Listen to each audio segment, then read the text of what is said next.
Tuhan, Shalom. Shalom. Kita bersyukur pada pagi ini kita dapat berkumpul berjumpa kembali dalam kasih Tuhan. Bapak saudara sekalian, kita bersyukur kalau hari ini kita ada dalam kekuatan, kesehatan dan kemurahan Tuhan, sehingga kita boleh beribadah menuju menyembah Tuhan. Pagi ini kita akan belajar satu kebenaran firman Tuhan. Saya pakai gambar 20 mata. Saya beri judul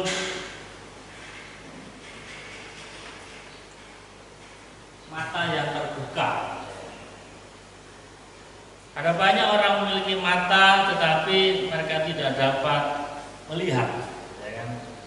Mereka tidak dapat melihat sesuatu yang baik atau buruk di dalam kehidupannya. Bapak saudara sekalian, mata merupakan salah satu daripada panca indera manusia. Manusia memiliki 5 panca indera dan salah satunya adalah mata yang berfungsi sebagai alat untuk melihat. Nah, dengan mata kita akan dapat menikmati akan segala sesuatu. Kita dapat melihat yang baik atau yang buruk. Bahkan pada saat kita sudah dapat melihat, kita akan dapat menilai dan pada akhirnya kita akan dapat memutuskan apa yang baik dan buruk dalam kehidupan kita. Bapak saudara sekalian, karena fungsi mata adalah sesuatu yang sangat penting dalam kehidupan kita dan kebanyakan manusia, maka tidak heran kita akan berusaha menjaga mata kita. Meskipun kadang-kadang kita berusaha menjaga, bisa karena faktor U, yaitu faktor usia yang sudah di atas kepala 4. Nah, seperti saya, pada saat sudah menginjak kepala 4, baca sudah mulai gini-gini ya. Nah, itu sudah nggak bisa dihindari lagi ya kan. Dulu ya baca normal, baca harus gini ya kan. Nah, kalau tambah lama tambah gini kan tangannya kurang panjang ya, mau nggak mau harus ke pasar pertokoan ya, carilah yang murah-murah dulu, 30.000, 50.000 supaya bacanya bisa normal. Artinya kita akan berusaha melakukan segala sesuatu yang terbaik untuk mata kita. Bahkan sejak kita masih anak-anak, banyak guru dan orang tua mengajar dan memperingatkan kita, kalau kita baca, ayo jaga baca yang baik. Jangan baca dengan posisi tidur, ya kan? Atau kita kalau nonton TV jangan terlalu dekat, ya kan? Biasa anak-anak itu kan, apalagi Marcel itu nggak puas rasanya kalau ini TV nggak melototi TV gitu. Padahal ada efek namanya efek sinar radiasi. Sinar televisi itu kan bisa merusak mata kita. Saya teringat kakak ipar dulu waktu kami di Kapuas itu, kami sudah menikah dan beliau belum. Nah, beliau datang ke Kalimantan pakai kacamata mins. Tetapi karena kami nggak ada TV, buru-buru TV listrik aja nggak ada di dalam Kapuas. Selama 1 tahun minusnya normal. Kenapa? Dia nggak pernah nonton TV. Jadi ya hari-hari yang dia lihat adalah dedaunannya hijau, pemandangannya segar. 1 tahun dia nggak pernah nonton TV, mata yang minus jadi normal. Nah, bahkan ancaman besar bagi kita hari ini adalah HP ya. Ini lebih ngeri ya. Kalau TV kita bisa nonton jarak 4 meter atau 2 meter bisa, tapi kalau HP nggak mungkin kita nonton jarak gini, nggak mungkin. Ini juga bahaya sinarnya itu. Apalagi kalau kita nontonnya sembunyi-sembunyi, mau tidur, daripada nanti takut lampu dimatikan, akhirnya nonton di dalam kegelapan. Itu sangat cepat merusak mata kita. Nah, tapi saudara sekalian, secara jasmani kita akan berusaha menjaga dengan begitu ketatnya akan mata kita secara jasmani. Tetapi sebagai pertanyaannya dalam kehidupan kita, bagaimana dengan kita menjaga akan mata rohani kita? Apakah mata rohani kita juga bisa jaga dengan begitu ketatnya? Karena pada saat kita tidak memiliki mata rohani yang terbuka, maka juga memiliki bahaya yang tidak kalah kita. Karena masalah rohani akan berdampak juga kepada masalah jasmani. Kita akan lihat lebih dahulu.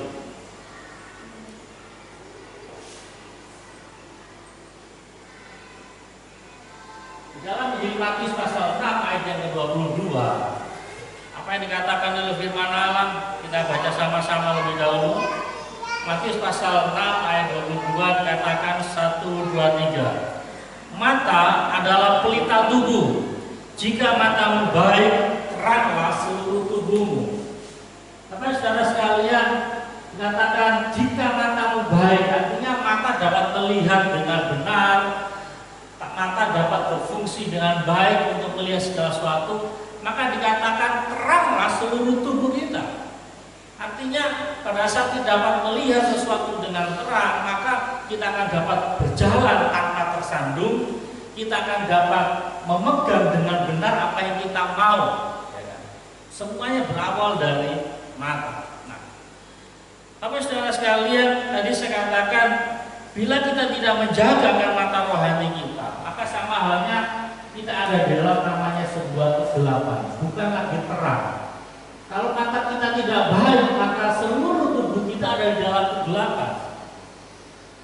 Maka pada saat kita menghadapi sebuah pergumulan, permasalahan, bila mata rohani kita tidak dapat melihat dengan baik, maka ada banyak orang akan menghalalkan segala cara. Yang penting masalah saya selesai. Tidak peduli caranya baik atau tidak, yang penting masalah saya selesai.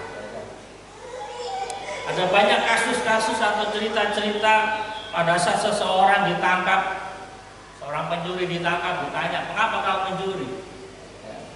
"Kami butuh makan." Saya mencuri untuk beli susu anak-anak. Loh, emangnya anak orang itu nggak perlu susu? Tapi kan tidak harus mencuri, tidak harus berbuat sesuatu yang salah. Hal ini menandakan bahwa mata rohaninya tertutup, tidak dapat melihat situasi dengan baik. Sehingga karena mata rohaninya tertutup, maka kehidupannya menjadi gelap. Sehingga yang dipikir hanya satu, tujuan saya tercapai. Nah, kita sebagai orang-orang percaya tidaklah demikian. Kita akan belajar 3 hal pada pagi ini. Bagaimana mata rohani kita bisa terbuka, bagaimana mata batin kita, mata iman kita dapat melihat situasi dengan terang benderang. Kita akan belajar di dalam Injil Lukas pasal 24, yaitu dengan cara kita bersekutu dengan Tuhan. Dikatakan ketika itu terbukalah mata mereka dan mereka pun mengenal Dia, tetapi ia lenyap dari tengah-tengah mereka. Bapak saudara sekalian, Injil Lukas pasal 24 ayat 21 ini berbicara tentang Yesus menampakkan diri kepada 2 orang murid yang sementara berjalan di Emmaus.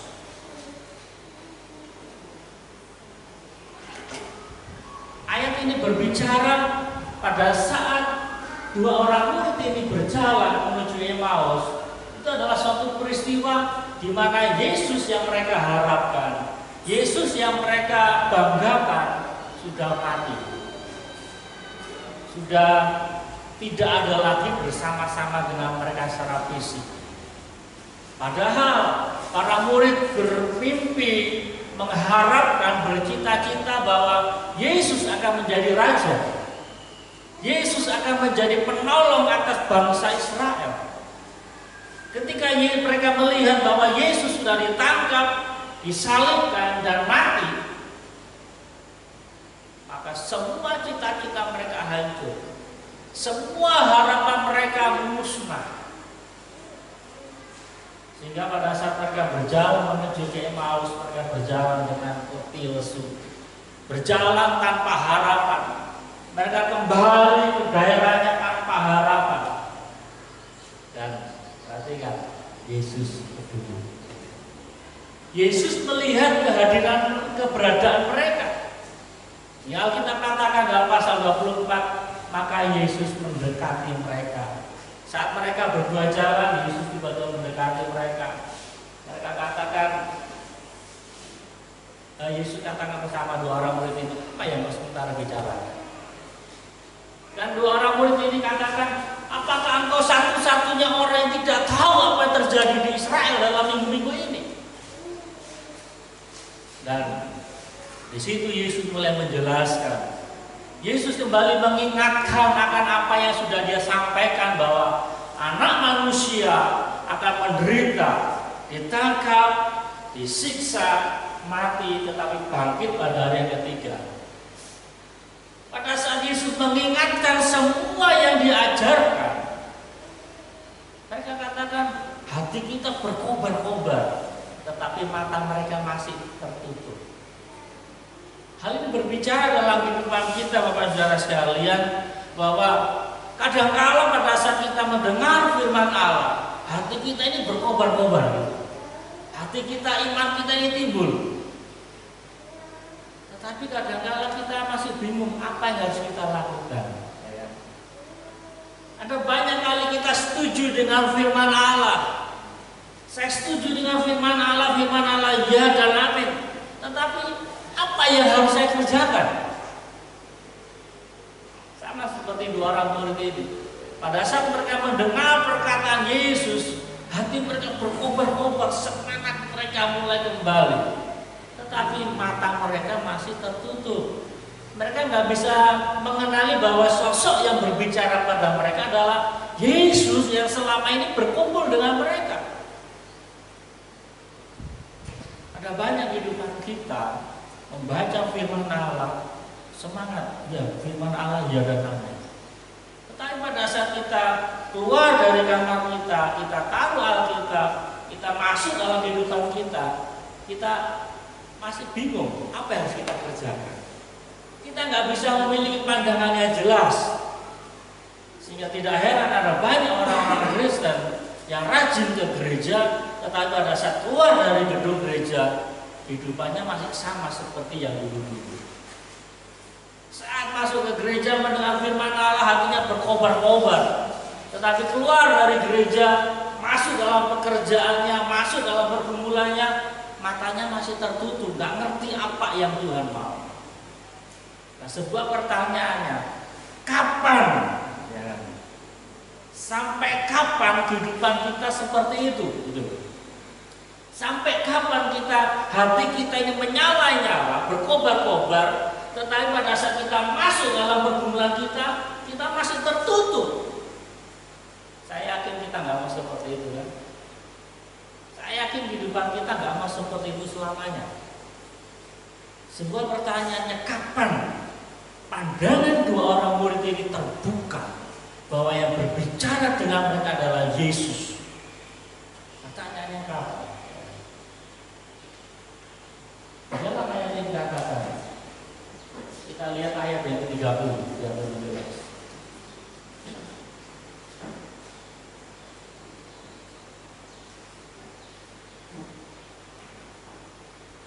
Injil Lukas pasal 24 ayat yang ke-30. Dikatakan, pada waktu ia duduk makan dengan mereka, ia mengambil roti, mengucap berkat, lalu memecah-mecahkannya dan memberikannya kepada mereka. Ayat 31. Ketika itu, yang dimaksud kata ketika itu di dalam ayat yang di atas ini, kata ketika itu adalah ayat yang 30 tadi, bahwa pada saat Yesus memecah-mecahkan roti, memberikannya kepada mereka, itu berbicara tentang namanya persekutuan, bersekutu dengan Tuhan.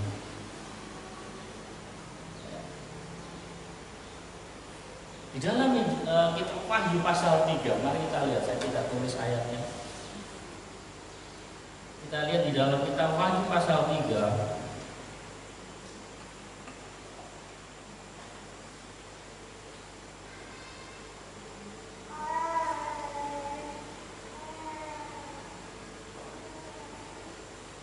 Ayat yang ke-20.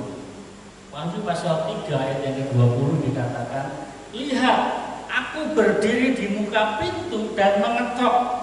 Jikalau ada orang yang mendengar suaraku dan membukakan pintu, aku akan masuk mendapatkannya. Dan dikatakan aku makan bersama-sama dengan dia dan ia bersama-sama dengan aku. Jadi pada saat Yesus memecah-mecahkan roti, kemudian memberikannya kepada para murid, itu tidak sekedar hanya formalitas perjamuan kudus, ya. Tidak sekedar formalitas perjamuan kudus, tetapi itu berbicara tentang bersekutu. Kata bersekutu sama halnya dengan kalimat ini, maka laki-laki dan perempuan bersatu. Bersekutu, menjadi satu. Di dalam Injil Yohanes kata yang hal yang sama dikatakan, sama seperti ranting, ya kan? Dia akan berbuah kalau melekat pada pokok anggur. Artinya bersatu, maka ranting itu akan menghasilkan buah. Nah, di dalam kitab Wahyu pasal 3 ayat 20 tadi dikatakan, aku berdiri di depan pintu, aku mengetuk, siapa mendengar suaraku dan membukakan pintu, aku akan masuk dan mendapatkannya. Aku makan bersama-sama dengan dia dan ia bersama-sama dengan aku. Artinya Tuhan masuk dan kita bersama-sama dengan Tuhan, menjadi satu kesatuan. Kalau kita ada dalam persekutuan dengan Tuhan, maka saya yakin percaya situasi yang kita hadapi, pergumulan-pergumulan yang kita hadapi, sebab kita jujur, apakah kita ini mau sungguh-sungguh dengan Tuhan ataukah kita tidak sungguh-sungguh dengan Tuhan, kita akan masih menghadapi masalah. Malah kalau kita pikir pada saat kita lebih dekat dengan Tuhan, masalah ini semakin banyak gitu. Jadi adalah sangat penting dalam kehidupan saya dan saudara untuk kita senantiasa bersekutu dengan Tuhan. Karena dengan kita bersekutu dengan Tuhan, maka dikatakan Tuhan akan menolong kita untuk membuka mata rohani kita. Kita akan dapat mengalami sesuatu yang dahsyat dengan Tuhan. Bapak saudara sekalian, apalah faedahnya?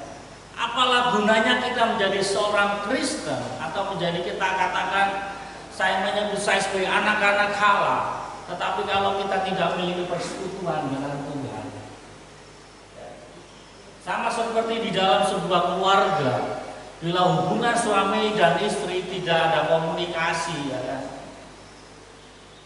Antara orang tua dengan anak tidak ada komunikasi yang baik, maka itu menjadi sebuah bahaya yang bersifat laten. Bahaya laten itu yang sewaktu-waktu bisa meledak. Hari ini kelihatannya biasa-biasa, besok kelihatannya nggak ada masalah. Tetapi bila komunikasi, bila persekutuan ini tidak ada antara suami dan istri, orang tua dengan anak, maka ada saatnya itu akan menjadi bom waktu yang menghancurkan sebuah keluarga. Diawali dari apa? Tidak adanya komunikasi. Suami memikir masalahnya sendiri, istri memikirkan masalahnya sendiri, ya. Padahal kita katakan laki-laki dan perempuan meninggalkan orang tuanya dan bersatu, ya. Apalah gunanya bersatu kalau masalahnya tidak disatukan? Punya masalah diatur sendiri-sendiri. Apalagi anak punya masalah, mau cerita ke orang tua takut. Akhirnya apa? Cerita ke teman, ya. Syukur kalau temannya baik. Kalau temannya amburadul, temannya sama-sama kacau, maka hancurlah anak. Tapi saudara sekalian, mari kita bangun akan persekutuan kita dengan Tuhan. Kita juga bangun persekutuan, komunikasi yang baik antara keluarga kita, antara suami dan istri, orang tua dengan anak, harus dibangun sebuah komunikasi. bersekutu dengan baik, maka dikatakan apapun masalah kita hadapi akan dapat kita selesaikan dengan baik. Perkara yang kedua yang kita belajar, bagaimana kita dapat memiliki mata rohani yang terbuka, yaitu berdoa kepada Allah. Artinya kita meminta gitu, Tuhan buka mata rohani kita. Ada sebuah cerita tentang Elisa. Dikatakan lalu berdoalah Elisa. Elisa berdoa kepada Tuhan, ya Tuhan, bukalah kiranya matanya. Matanya ini adalah abdinya atau orang yang membantu dalam pelayanannya daripada Nabi Elisa, supaya ia melihat. Maka Tuhan membuka mata bujang itu sehingga ia melihat. Tampaklah gunung itu penuh dengan kuda dan kereta berapi sekeliling Elisa. Saudara sekalian, ayat ini bermula daripada bagaimana Raja Aram. Di dalam 2 Raja-Raja pasal 6 menceritakan bagaimana Raja Aram ini berusaha untuk menyerang akan Israel. Setiap kali berencana gagal, berencana strategi yang lain gagal. Maka Raja Aram marah. Siapa pengkhianat di antara kerajaan kita? Pikirnya ada yang membocorkan mengkhianati Raja Aram. Lalu penasihat Raja Aram katakan, bukan tuanku, bukan kami yang mengkhianati tuanku, tetapi di Israel ada seorang nabi yang dapat melihat dan mendengar apa yang tuanku raja katakan di tempat tidur. Nah, itu bahasa mereka. Padahal sebenarnya Tuhan yang berbicara kepada Nabi Elisa, menyampaikan ini loh strateginya daripada Raja Aram. Sehingga setiap strategi daripada Raja Aram selalu gagal. Dan pada akhirnya, kalau gitu kita selesaikan masalahnya. Masalahnya artinya kita tangkap itu Nabi Elisa. Dan selidik, ditanya di mana posisinya Nabi Elisa. Tuhan, Nabi Elisa berada di Dotan, di satu kota yang namanya Dotan, bukan di Yerusalem. Kalau di Yerusalem berarti itu kan pusat pemerintahan. Tetapi Nabi Elisa berada di Dotan, di kota yang lain. Lalu Raja Aram katakan mengirim pasukan yang besar mengepung kota itu. Dan pada saat bangun pagi-pagi, bujang daripada Nabi Elisa ini melihat, wow, Tuanku Nabi, jangan lihat, itu banyak tentara Aram mengelilingi kota kita. Apa yang terjadi? Maka ketakutan luar biasa. Wajar dong. Seorang bukan tentara, seorang biasa yang nggak tahu bertempur, tinggal di satu kota, kemudian dikelilingi oleh tentara musuh. Aja. Tetapi sebuah pertanyaan, mengapa Nabi Elisa nggak takut mati? Maksudnya, mengapa Nabi Elisa nggak takut terhadap tentara ini? Sebuah jawaban sederhana, karena Elisa sudah melihat ini duluan. Nabi Elisa sudah melihat bahwa kuda dan kereta berapi dari Tuhan ada di daerah itu, sudah mengelilingi. Hanya Nabi Elisa yang dapat melihat pasukan Tuhan. Sedangkan bujang Elisa, abdi daripada Nabi Elisa, hanya melihat tentara orang Arab. Tapi saudara sekalian, situasi kita kadang-kala menjadi seperti bujang daripada Nabi Elisa. Bahkan kadang-kala saya sendiri juga saat kita dikelilingi oleh masalah, ya, dan anggap aja tentara Aram itu masalah yang mengelilingi kita. Kita maju salah, kita mundur salah, kita ke kanan salah, ke kiri salah. Kita menghadapi situasi yang nggak ada orang yang dapat menolong kita. Kita berpikir ini Tuhan kemana gitu. Kita minta pertolongan, tapi kok Tuhan sepertinya nggak mendengar doa kita. Ayo kita ubah dikit doa kita. Doa ubah dikit gimana? Mari kita berdoa Tuhan membuka mata kita. Kalau kita berdoa Tuhan tolong saya, Tuhan sudah kirim pasukannya kok, ya kan? Tuhan itu sudah kirim pasukannya untuk menolong kita. Tapi kita kadang-kadang masih Tuhan kirim pertolongan, Tuhan bantu saya, loh Tuhan itu sudah kirim gitu loh. Hanya mata kita nggak bisa melihat pertolongan Tuhan. Kadang-kadang kita itu di situ. Pada saat Tuhan selesaikan masalah kita dan kita mengalami kelegaan tanpa kita memiliki mata yang terbuka, ini juga bahaya di sini. Kalau kita masalah sudah selesai, padahal masalah ini ditolong oleh Tuhan, tapi karena mata kita nggak bisa melihat pertolongan Tuhan, apa yang terjadi? Kita dapat menjadi seorang sombong. Kita menganggap masalah kita selesai karena kita sendiri, padahal Tuhan yang selesaikan. Tuhan nggak tolong saya bisa selesaikan kok.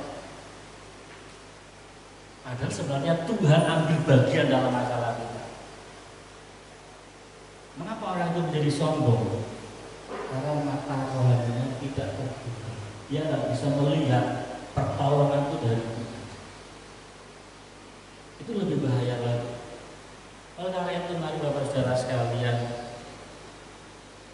cerita tentang bujang daripada Elisa kiranya dapat memotivasi kita. Mari kita tidak sekedar hanya berdoa kepada Tuhan, Tuhan tolong saya, tetapi mari kita berdoa, Tuhan buka mata rohani saya. Saya yakin bahwa Tuhan itu senantiasa melihat dan senantiasa pertolongannya datang tepat pada waktunya. Tetapi mari kita berdoa, Tuhan buka mata rohani saya, untuk saya dapat melihat pertolongan daripada Tuhan. Sehingga pada saat kita melihat pertolongan daripada Tuhan, kita semakin mengasihi Tuhan, kita semakin rendah hati, kita nggak menjadi sombong. Pada saat kita sukses, pada saat kita lepas dari masalah kita, kita tidak menjadi sombong. Karena apa? Kita tahu masalah saya selesai karena datangnya pertolongan daripada Tuhan. Bukan kuat dan gagah saya, bukan karena kehebatan saya, tetapi karena Tuhan itu yang mengirim pasukan kuda berapi. Tuhan berdaulat, saudara. Tuhan berdaulat atas kehidupan umat manusia. Artinya Tuhan berkuasa. Tuhan mampu membuka mata yang tertutup, ya kan? Bahkan juga mata yang terbuka Tuhan mampu menutupnya, ya kan? Tuhan berkuasa atas segala sesuatunya. Oleh karena itu, perkara yang kedua yang sangat penting, mari kita berdoa, Tuhan buka mata rohani saya, agar saat masalah kita selesai, kita sadar ini bukan karena kuat dan gagah saya, tapi oleh karena pertolongan daripada Tuhan. Perkara yang ketiga yang perlu kita belajar, bagaimana kita dapat memiliki mata rohani yang terbuka, adalah pada saat kita menjalankan sebuah tugas. Ada banyak orang dalam menjalankan tugas dan tanggung jawab juga banyak mengalami situasi yang sulit. Ada di antara kita yang bekerja nggak ada masalah, pasti ada masalah. Ada sebuah cerita tentang Bileam. Dikatakan kemudian Tuhan menyingkapkan mata Bileam. Dilihatnya malaikat Tuhan dengan pedang terhunus di tangannya berdiri di dalam. Lalu berlututlah ia dan sujud. Mari kita bahas ayat ini. Ini penting banget. Bapak saudara sekalian, kita tahu cerita tentang Bileam. Suatu saat Raja Balak dia melihat akan rakyat Israel yang keluar dari tanah Mesir. Dan Raja Balak ketakutan luar biasa. Mereka berpikir, habis kerajaan. Karena ketakutan ketakutan yang muncul dalam diri Raja Balak. Maka Raja Balak berpikir, bagaimana saya menghadapi dan mengalahkan Israel. Maka seorang penasihatnya katakan, Tuan Raja, ada seorang yang apa yang dia katakan itu selalu jadi. Kalau dia mengutuk, pasti kutuknya itu jadi. Kalau dia memberkati, berkatnya itu juga jadi kenyataan. Ya apa namanya? Namanya Biliam. Maka dikatakan raja mengutus akan orang-orang penting. Kalau bahasa kita pertama diutus yang ya tamtama ya kan, yang levelnya pangkat-pangkat biasa ya. Maka sampailah utusan daripada Raja Balak ke rumah Biliam. Dan katakan singkat cerita, Biliam katakan menolak. Saya nggak mau mengutuk orang Israel karena mereka adalah bangsa yang diberkati Tuhan. Kemudian Raja Balak berpikir, oh mungkin karena yang saya utus ini orang yang pangkat rendahan, maka dikirimlah perwira. Ya. Karena dikirimlah perwira beserta dengan hadiah-hadiah, maka datanglah berbicara yang sama. Biliam juga menolak. Saya nggak bisa mengutuk bangsa Israel. Israel adalah bangsa yang diberkati, bangsa yang sudah dipilih oleh Allah. Maka pulanglah para perwira ini. Maka diutuslah 3 kali perwira yang lebih tinggi. Perwira kan ada 3 macam, kalau perwira utama, menengah, dan perwira tinggi. Anggaplah dikirim pati, perwira yang tinggi. Maka Biliam mulai berpikir, saya berdoa dulu. Sudah 3 kali kan biasanya manusia gitu. Kalau datang pertama mau tahu, datang kedua, datang ketiga, ya berdoa pada Tuhan. Dan Tuhan katakan, berangkatlah.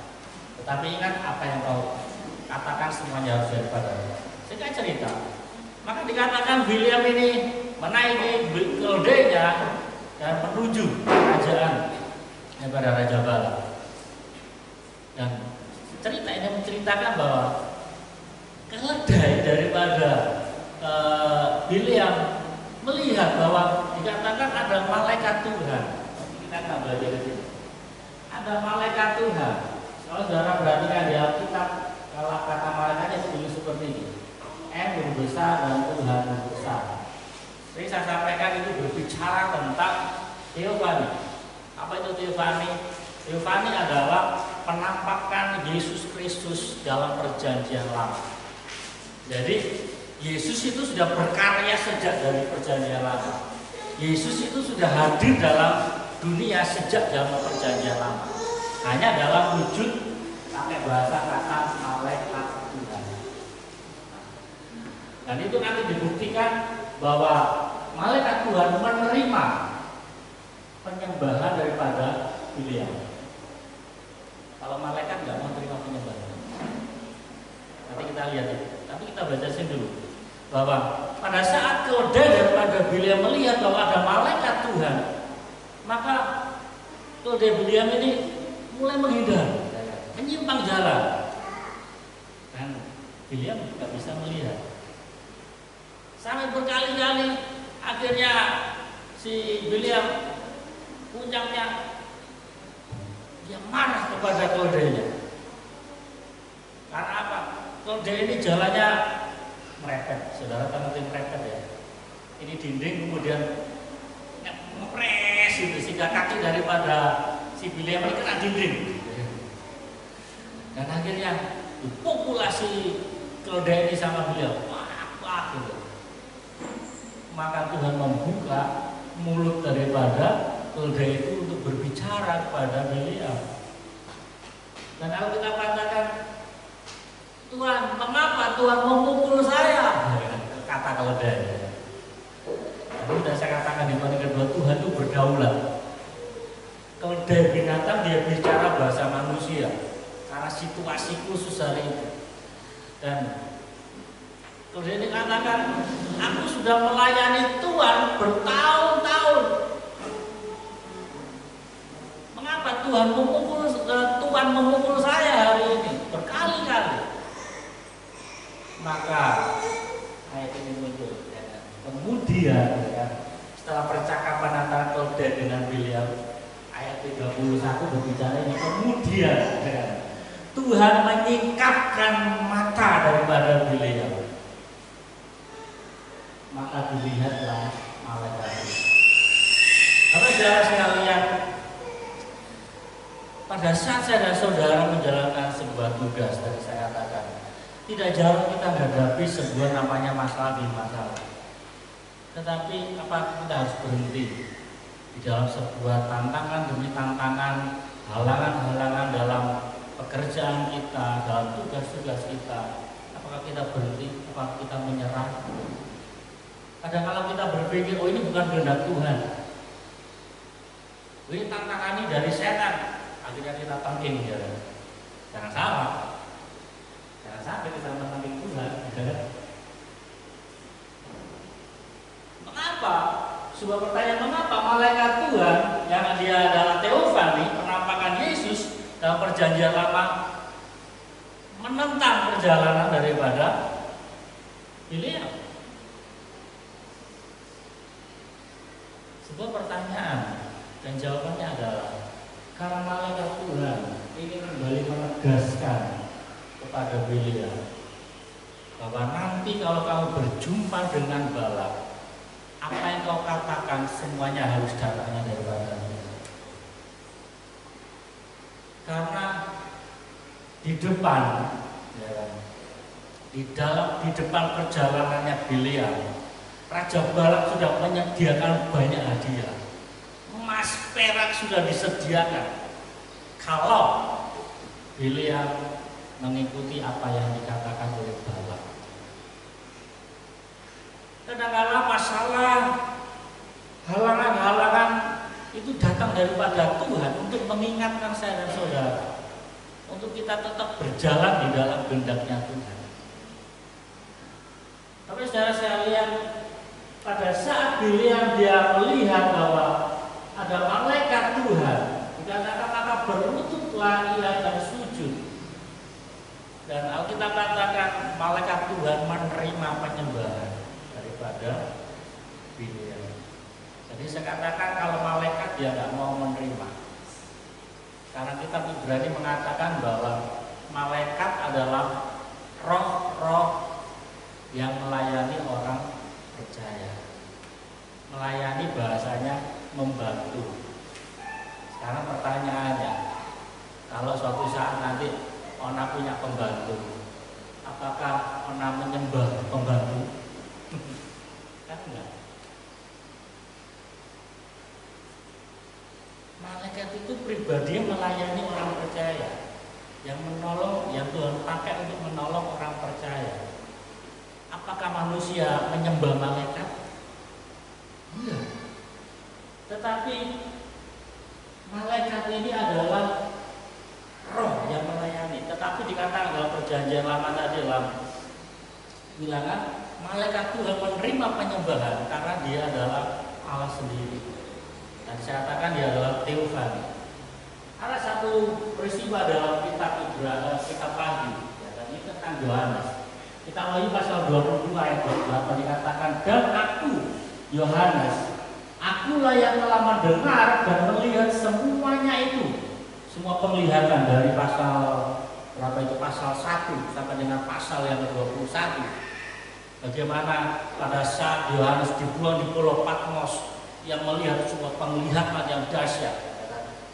Dikatakan, dan setelah aku mendengar dan melihatnya, aku tersungkur di depan kaki malaikat. Oh beda, ini malaikatnya biasa, bukan malaikat Tuhan, malaikat biasa, yang telah menunjukkan semuanya kepadaku untuk menyembahnya. Lalu apa yang terjadi? Ayat 9. Tetapi ia berkata kepadaku, jangan berbuat demikian, aku adalah hamba. Ini kata malaikat, sama seperti engkau dan saudara-saudaramu, para nabi dan semua mereka yang menuruti segala perkataan kitab ini. sembahlah Allah. Ya, saya nggak tahu apa saudara pernah baca ayat ini atau belum.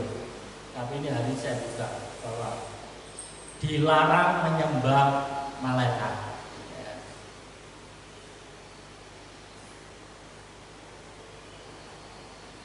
Mengapa Lucifer jatuh? Dia dulunya malaikat. Ya. Dia dikutuk Tuhan karena dia menginginkan penyembahan. Padahal penyembahan hanyalah untuk sembah Allah. Penyembahan hanya untuk Allah. Tetapi Lucifer dia menginginkan penyembahan itu, sehingga Allah kutuk Lucifer menjadi iblis. Malaikat yang murni, malaikat yang tidak terpengaruh dengan ajakan Lucifer, jadi seperti ini. Ya. Dia katakan, aku adalah hamba sama seperti engkau. Para nabi dan orang-orang menurut firman Allah sama. Ya, gitu. Sama-sama hamba di hadapan Allah. Sehingga pada saat Rasul Yohanes ingin sujud menyembah pada malaikat itu, malaikat itu menolak. Malaikat itu menolak penyembahan yang diberikan oleh Rasul Yohanes. Jadi mari Bapak Saudara sekalian, ini sedikit tambahan pelajaran bahwa jangan kita menyembah di luar daripada Allah. Karena iblis yang dulunya adalah Lucifer, dia menginginkan penyembahan itu. Sehingga hari-hari ini ada banyak cara, ya, banyak cara yang dipakai iblis untuk mendapatkan penyembahan itu. Hanya wujudnya berbeda. Berbedanya apa? Kalau penyembahannya klasik kan manusia sujud menyembah kepada iblis. Itu cara penyembahannya klasik. Menyembah patung, ya kan? Menyembah apalagi batu-batu, itu penyembahan klasik gitu loh, tradisional yang dulu. Tetapi ada jebakan-jebakan iblis di masa yang modern ini yang sifatnya sama, penyembahan. Saudara tahu apa arti penyembahan? Di dalam bahasa aslinya dikatakan proskuneo. Proskuneo itu milik arti apa? Mencium.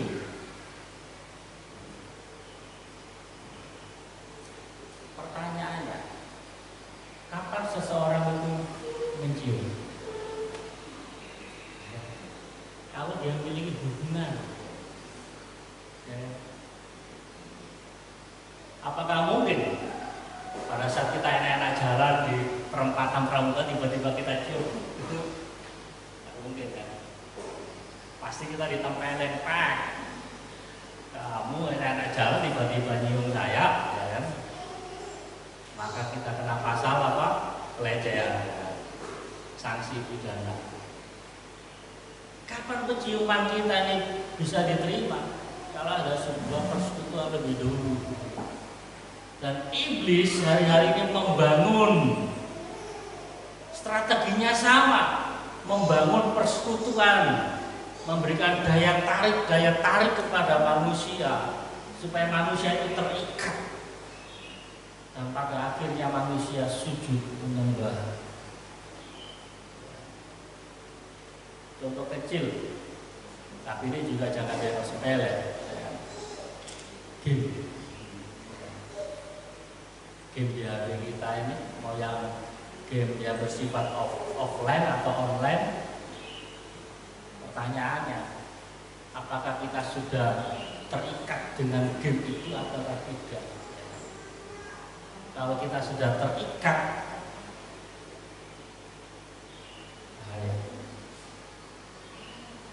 bagaimana cara ngetesnya? Saya suka game, saya suka permainan untuk sebagai hiburan. Bagaimana kita ngetes diri kita ini tidak terikat? Kalau satu hari kita lepaskan HP kita dan kita tidak klik game itu dan kita merasa nyaman, jadi saudara tidak terikat.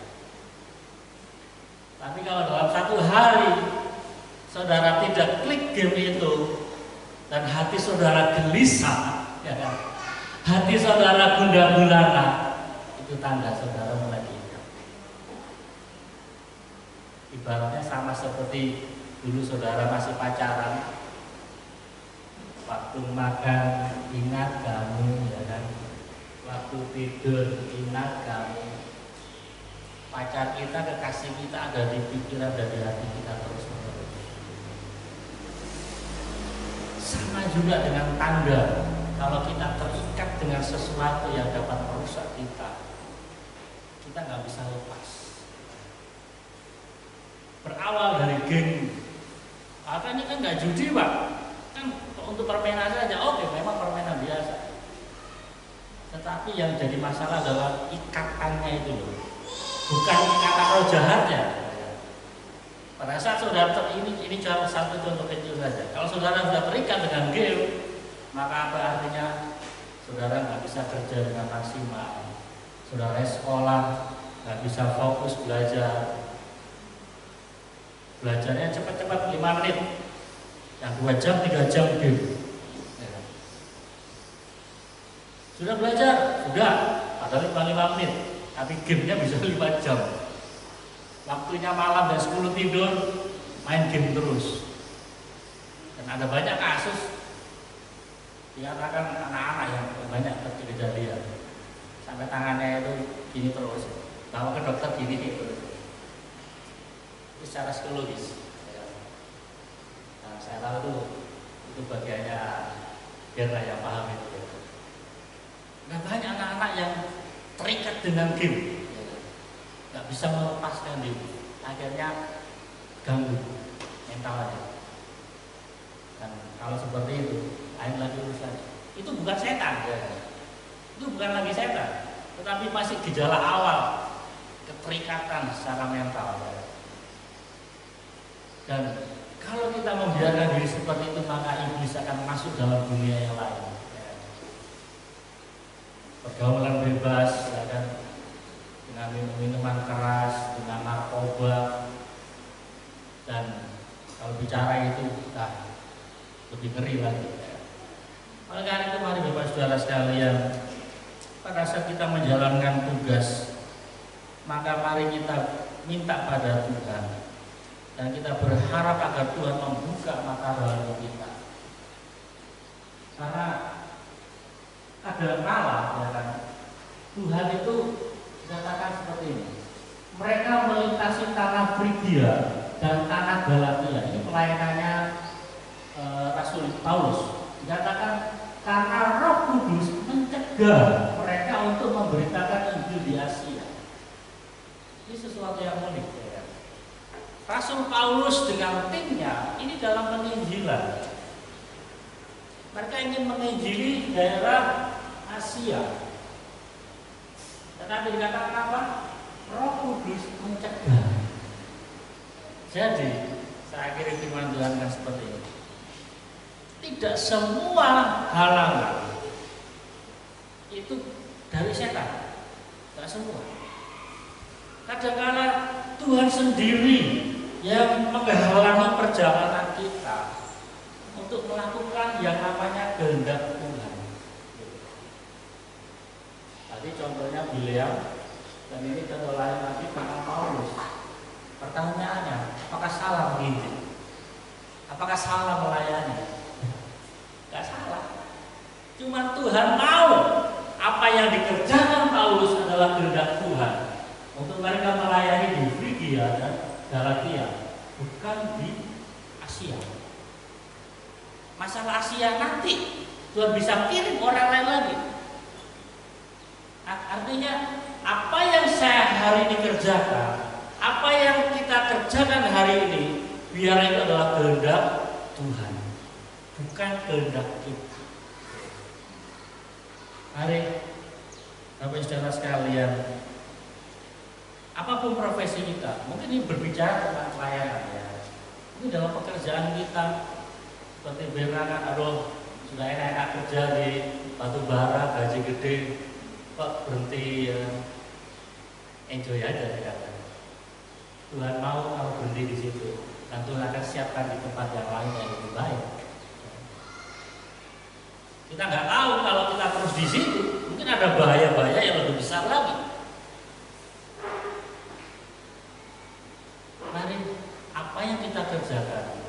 di posisi mana pekerjaan kita hari ini, itu adalah kehendak Tuhan. Dan mari kita pertajam bahasa saya kira firman Tuhan seperti ini.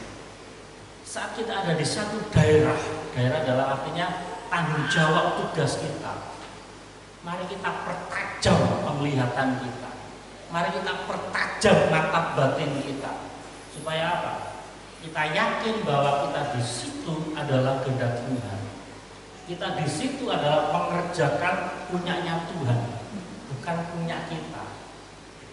Kalau kita mengerjakan, kita pikir ini punya saya, maka kita akan suka-suka. Gitu. Tetapi kalau kita tahu bahwa saya di sini karena kehendak Tuhan, pertama kita akan punya takut akan Tuhan. Dan yang kedua, kita akan mengerjakan apa yang jadi maunya Tuhan. Itu yang dikerjakan oleh Paulus dan kawan-kawan dan Bileam. Meskipun Bileam dia datang kepada Balak, tetapi apa yang dikatakan, dia senantiasa memberkati bangsa Israel.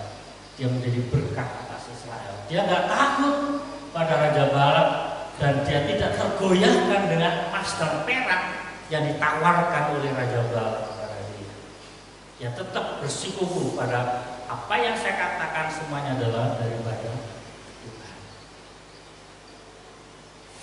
Mari biar firman Tuhan kita pada pagi ini boleh menolong saya dan saudara. Karena kita senantiasa berdoa pada Tuhan. Tuhan, buka mata hati saya. Tuhan, buka mata rohani saya. Bisa dapat melihat sesuatu yang